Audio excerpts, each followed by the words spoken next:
नमस्कार दोस्तों, एक सदियों पुराना सवाल जो अक्सर पहेली के तौर पर पूछा जाता है कि मुर्गी पहले आई या अंडा। अगर आप मुर्गी कहते हो तो सवाल ये उठता है कि पहली मुर्गी कौन से अंडे से निकली, और अगर आप अंडा कहते हो तो सवाल उठता है कि पहला अंडा किस मुर्गी ने दिया। और वैसे अंडे को लेकर शायद सबसे कंट्रोवर्शियल सवाल तो ये है कि अंडा वेजिटेरियन है या नॉन वेजिटेरियन है। आइए आज के वीडियो में इन्हीं सवालों के आंसर जानते हैं। अगर वीडियो को लाइक नहीं करा है तो शर्त लगा लो, इस वीडियो को पूरा देखने के बाद आप बिना लाइक किए नहीं रह पाओगे। आज से करीब 150 मिलियन साल पहले की बात है। धरती पर डायनासोर्स का राज था। छोटे डायनासोर्स, बड़े डायनासोर्स, दौड़ने वाले डायनासोर्स और उड़ने वाले डायनासोर्स। यही वो समय था जब इवोल्यूशन के चलते कुछ डायनासोर्स का साइज छोटा होने लगा और बर्ड्स की एवोल्यूशन शुरू हुई। पहली चिड़िया इसी समय के अराउंड उभर कर आई। और मैं आपको एक बात बता दूं कि इवोल्यूशन किसी एक डायरेक्शन में नहीं होती है। इवोल्यूशन हर डायरेक्शन में हो सकती है जहां वो फिट बैठे। तो कुछ डायनासोर्स टीरेक्स जैसे और भयंकर डायनासोर्स में इवॉल्व हो गए और कुछ डायनासोर्स छोटे होकर बर्ड्स में इवॉल्व हो गए। यही कारण है कि बताया जाता है आज के दिन जो मुर्गी है और टीरेक्स डायनासोर जो है, इन दोनों का एक कॉमन एंसेस्टर हुआ करता था।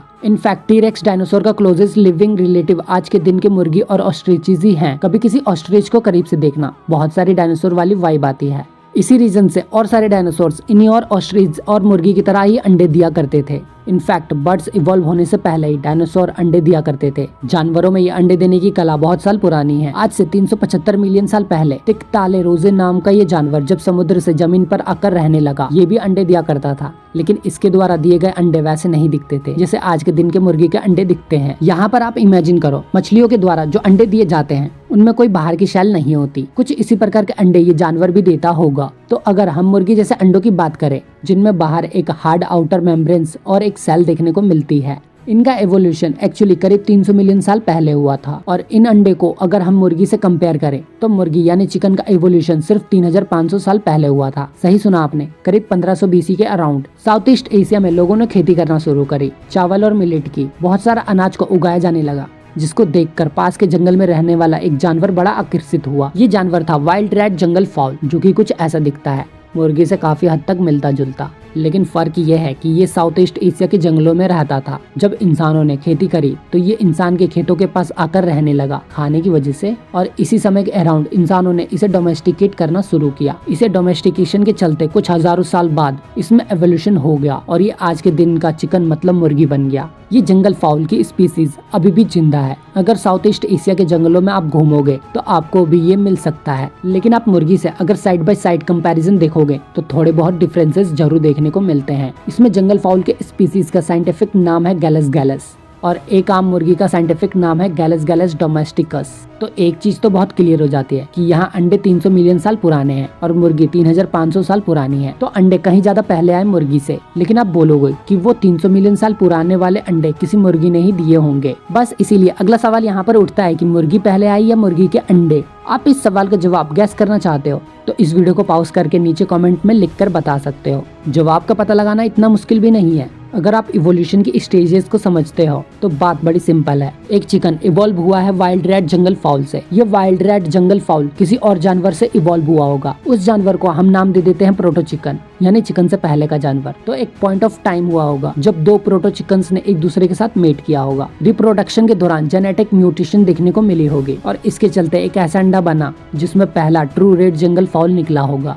और आगे चल के ऐसे ही पहली मुर्गी का जन्म भी हुआ होगा। दो प्रोटो चिकन के डीएनए के मिलने से पहले ट्रू चिकन का डीएनए बना। ये इवोल्यूशन का प्रोसेस रिप्रोडक्शन के दौरान भी उभर कर आता है। उसके बाद ही है कि सच्ची मुर्गी और अंडे दिए होंगे और इसके बाद और मुर्गियां बनी। तो इस सवाल का जवाब बड़ा क्लियर है, पहले अंडा आया और इस अंडे को किसी मुर्गी ने नहीं दिया बल्कि ऑलमोस्ट मुर्गी जैसी ही मुर्गी की एंसेस्टर स्पीसीज ने दिया। अब कब कोई जानवर की स्पीसीज मुर्गी कहलाई जा सकती है और कब उसे मुर्गी नहीं कहा जाना चाहिए, यहाँ पर एक बड़ा ग्रे एरिया है। ये जो लाइन ड्रॉ करी गई है ये इंसानों के द्वारा ड्रॉ करी गई है। असलियत में जो डिफरेंसेस है वो धीरे धीरे कई पीढ़ियों के बाद आए होंगे। यहाँ फोर्सेस ऑफ इवोल्यूशन क्या होते हैं जिनकी वजह से इवोल्यूशन एक्चुअली में होता है। अगर आप चाहते हो कि मैं इवोल्यूशन में वीडियो बनाऊं तो कमेंट करके जरूर बताएं। तो ओवरऑल बात मैं ये कहना चाह रहा हूँ कि ऐसा नहीं है कि इतिहास में कोई एक दिन था जब पहली मुर्गी पैदा हुई कि बोलो कि 3 दिसंबर 15,000 BC में दो जंगल फाउल ने मिलकर एक अंडा दिया था और उस अंडे में दुनिया की पहले मुर्गी थी। इवोल्यूशन ऐसा नहीं होता। ये प्रोसेस धीरे धीरे stage by stage, generation by generation होता है।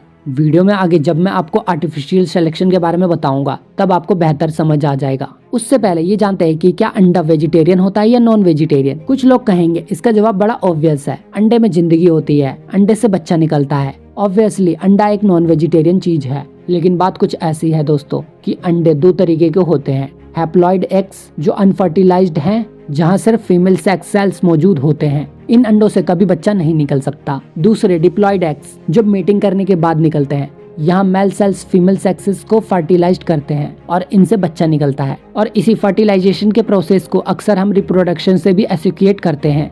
लेकिन क्या आप जानते हैं, ऐसे कई प्लांट और एनिमल्स स्पीसीज हैं जो बिना फर्टिलाइजेशन के भी एक बच्चा पैदा कर सकते हैं। इसे पार्थेनोजेनेसिस कहा जाता है और इन केसेस में एक अनफर्टिलाइज्ड अंडा भी एक नई जिंदगी को जन्म दे सकता है, एक नया बच्चा बन सकता है। ये हमें देखने को मिलता है प्लांट स्पीसीज जैसे कि पाइनएप्पल और बनाना के जो प्लांट्स होते हैं, और जानवरों में लिजार्ड्स, जेब्रासार्क्स और रेटल स्नेक में हमें ये पार्थोजेनेसिस देखने को मिल सकती है। ये शब्द आता है पार्थेनस प्लस जेनेसिस, जिसका मतलब होता है virgin plus creation. Virgin creation हो रही है, बिना स्पर्म के एक अनफर्टिलाइज्ड एग एम्ब्रियो में डेवलप हो रही है। तो सवाल यहाँ पर ये उठता है कि क्या मुर्गियों में पार्थेजेनेसिस देखने को मिल सकती है? इसका सीधा सीधा जवाब है नहीं। एक अनफर्टिलाइज्ड मुर्गी का अंडा कभी भी बच्चे को जन्म नहीं दे सकता, और ज्यादातर अंडे जो हम खाते हैं दोस्तों वो अनफर्टिलाइज्ड ही होते हैं। आप में से कुछ लोग सोचोगे यार, लेकिन कभी कभी जब मैंने अंडा खाया था उसमें खून का एक स्पॉट देखने को मिला था, इसका मतलब वो वाला फर्टिलाइज्ड होगा। उसमें भी चिंता करने की कोई जरूरत नहीं है, क्योंकि ऐसा नहीं है। जब एक मुर्गी अंडा देती है तो उसके ओवरियस के पास कुछ छोटी छोटी ब्लड वेसल्स कई बार फट जाती हैं, रैप्चर हो जाती है,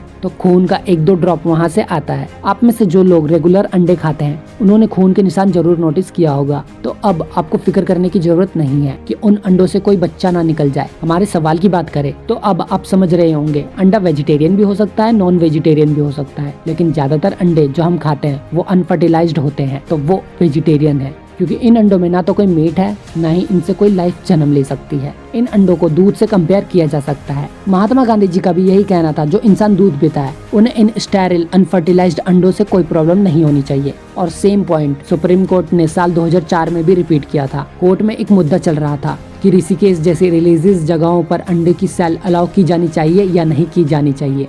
सुप्रीम कोर्ट ने भी कहा अंडा वेजिटेरियन होता है। ओवरऑल अंडा काफी न्यूट्रिशियस फूड है। एक्चुअली इसमें प्रोटीन की काफी ज्यादा मात्रा है। Vitamin B12, B2, B5, vitamin A, vitamin D, selenium, calcium, iron, potassium, zinc, manganese, vitamin E, antioxidant और ढेर सारे न्यूट्रिशन से भरा हुआ है। यही कारण है कि एक समय पर इंडियन सरकार भी ऐड चलाया करती थी लोगों को इनकरेज करने के लिए कि रोज खाओ अंडे, मेल न्यूट्रिशन जैसी प्रॉब्लम से फाइट करने के लिए। ये एक अच्छा सोर्स निकला था। अब कुछ अंडे यहाँ ब्राउन होते हैं, कुछ व्हाइट होते हैं, और कुछ लोगों को लगता है कि ब्राउन अंडे व्हाइट अंडों के कंपैरिजन में ज्यादा हेल्दी होते हैं, क्योंकि ब्राउन ब्रेड व्हाइट ब्रेड के कंपैरिजन में ज्यादा हेल्दी होते हैं। लेकिन एक्चुअली में अंडे के केस में ऐसा नहीं होता। ब्राउन और व्हाइट जो कलर डिफरेंसेस आता है वो मुर्गी की ब्रीड की वजह से आता है, किस ब्रीड की मुर्गी उस अंडे को दे रही है। और न्यूट्रिशनली ब्राउन और व्हाइट दोनों ही अंडे बहुत बहुत सिमिलर हैं एक दूसरे से। एक और इंटरेस्टिंग चीज यहाँ ये जानने वाली है कि आज के दिन मुर्गियां करीब 200 से 300 अंडे देती है एक साल में, लेकिन इनके एंसेस्टर ये रेड जंगल फाउल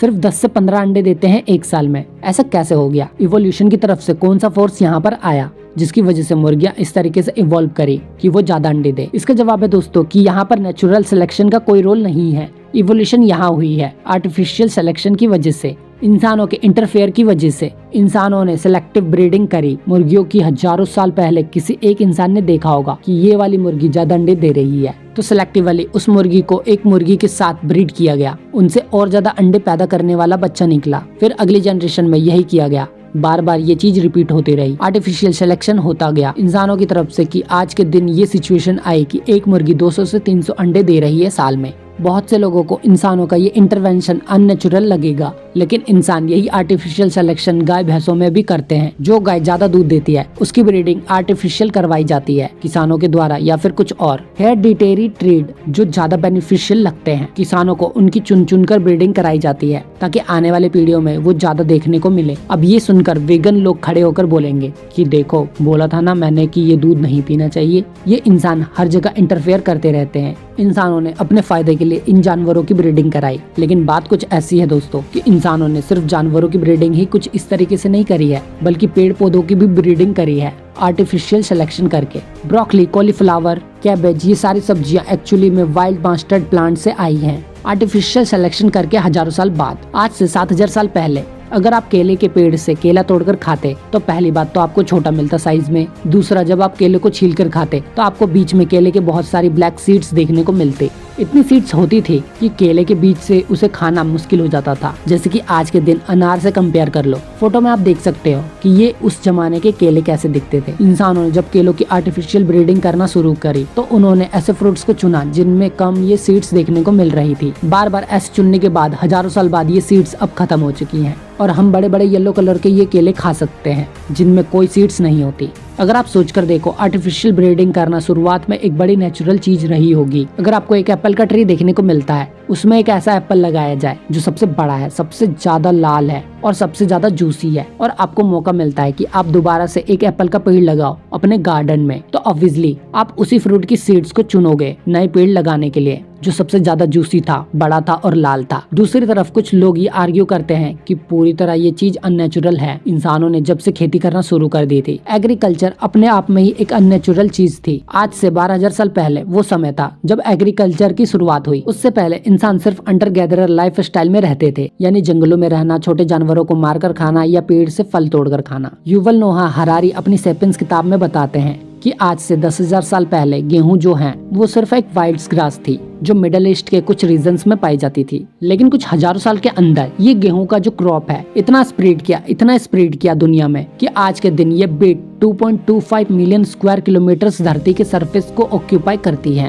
होमो इरेक्टस जो इंसानों के पूर्वज रहे थे, ये 20 लाख साल तक बड़े आराम से रहे थे बिना खेती के। और जब 8000 BC में विद डोमेस्टिकेशन शुरू हुआ तो होमो सेपियंस भी करीब 2 लाख साल से बड़े आराम से रहे थे बिना खेती किए। लेकिन इस गेहूं के चक्कर में हमने पेड़ों को काटा, खेती करना शुरू करी, हमने क्लियर फील्ड करी क्योंकि गेहूं को ज्यादा पत्थर कंकड़ पसंद नहीं थे। हमने अलग अलग पेड़ पौधों को वहां से बाहर निकाल कर फेंका क्योंकि गेहूं को वो सब पसंद नहीं थे। हम बाल्टियां भर भर कर पानी नदियों से लाए खेती करने के लिए क्योंकि गेहूं को बहुत सारा पानी की जरूरत थी उगने के लिए। हमने कीड़े मकोड़ों को भगाने के लिए नई तकनीकों का इस्तेमाल किया क्योंकि गेहूं को कीड़े मकोड़े पसंद नहीं थे। नेचुरल इंसेक्टिसाइड्स का पहली बार इस्तेमाल किया गया था आज से करीब 4500 साल पहले सुमेरियन के द्वारा, जो सल्फर कंपाउंड का इस्तेमाल करते थे कीड़े मकोड़ों को भगाने के लिए खेती के दौरान। युवल नोहा हरारी अपनी किताब में इसीलिए कहते हैं कि जब इंसानों ने गेहूं को डोमेस्टिकेट करना शुरू किया तो एक्चुअली में गेहूं ने इंसानों को डोमेस्टिकेट किया क्योंकि इंसानों ने अपनी पूरी जिंदगी बदल डाली खेती करने के चक्कर में। अब यहाँ पर एक सवाल उठता है, क्या नेचुरल है, क्या अननेचुरल है? क्या धरती के लिए अच्छा है, नेचर के लिए अच्छा है और क्या नहीं? क्या आपको वेजिटेरियन बनना चाहिए या वेगन बनना चाहिए या नॉन वेजिटेरियन बनना चाहिए? ये एक ऐसा सवाल है जिस पर एक अलग से वीडियो बन सकता है। तो यहाँ पर मैं आज की वीडियो को रोकना चाहूंगा और मैं चाहूंगा कि आप खुद से सोचकर देखो, इस सवाल के बारे में अपनी राय बनाओ उसके बेसिस पर जो भी मैंने आपको अभी तक बताया है, इससे पहले कि मैं एक नई वीडियो में आपको इसके बारे में समझाऊं। वीडियो पसंद आया तो वीडियो को लाइक करके हमारे चैनल को सब्सक्राइब जरूर करें ताकि ऐसी वीडियोस आप देखते रहें। तो मिलते हैं फिर अगली वीडियो में, तब तक के लिए नमस्ते, खुदा हाफिज़, टाटा, बाय बाय।